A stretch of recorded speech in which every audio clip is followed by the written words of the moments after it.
Bonsoir à vous tous et à vous toutes. Je suis nouvelle sur YouTube. Je suis venue ici sur YouTube exprès pour raconter des histoires pour les tout petits, pour les endormir tous les soirs, ou presque tous les soirs, quand je pourrais vous en lire.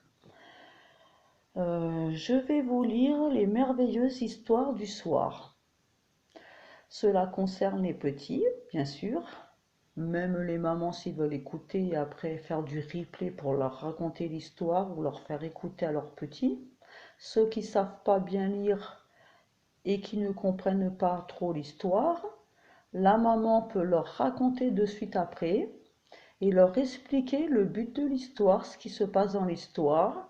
Comme ça, les enfants seront enchantés et pourront faire une bonne nuit douce jusqu'au lendemain matin. Ce qui calmera les enfants. Surtout avec les jours qu'on subit en ce moment, ça leur fera du bien d'écouter de bonnes histoires pour dormir. Et des merveilleuses histoires, bien sûr, parce que c'est les merveilleuses histoires du soir. Je vais commencer tout d'abord par vous lire la première histoire. Bonne nuit les petits.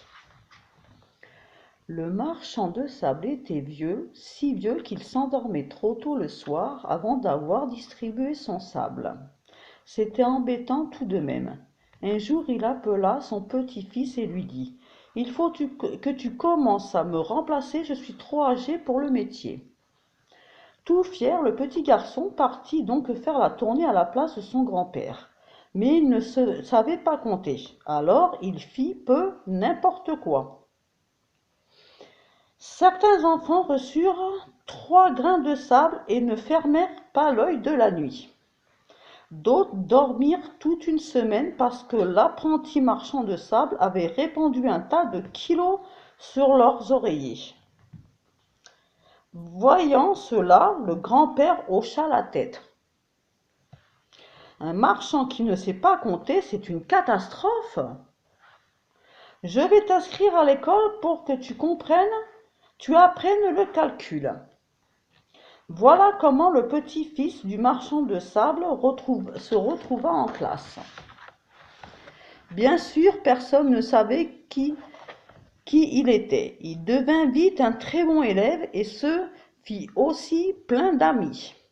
Il aimait tellement l'école, qu'il dit un jour à son grand-père : « Tu sais, je ne veux pas devenir marchand de sable, je veux être instituteur. » « C'est une catastrophe, répondit le grand-père en bâillant, car il était de plus en plus ensommeillé. S'il n'y a pas de marchand de sable, comment veux-tu que les gens se reposent la nuit ? Le petit réfléchit et répondit : « Tu as raison, eh bien je vais faire les 2 métiers à la fois alors. » Depuis ce jour, le marchand de sable passe tous les soirs dans les maisons.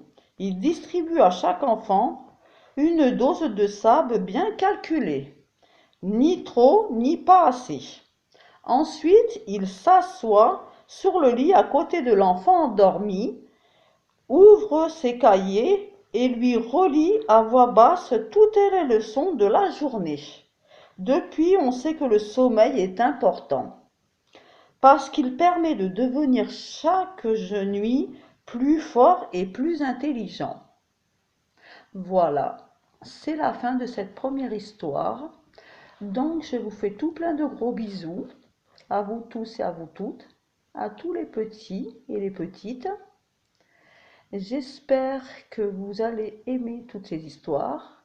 Si vous voulez vous abonner sur mon YouTube, vous pouvez y aller, mettre des pouces et me dire si vous voulez d'autres histoires pour le soir, pour endormir vos petits-enfants et les réécouter et encore les réécouter. C'est des histoires vraiment très formidables.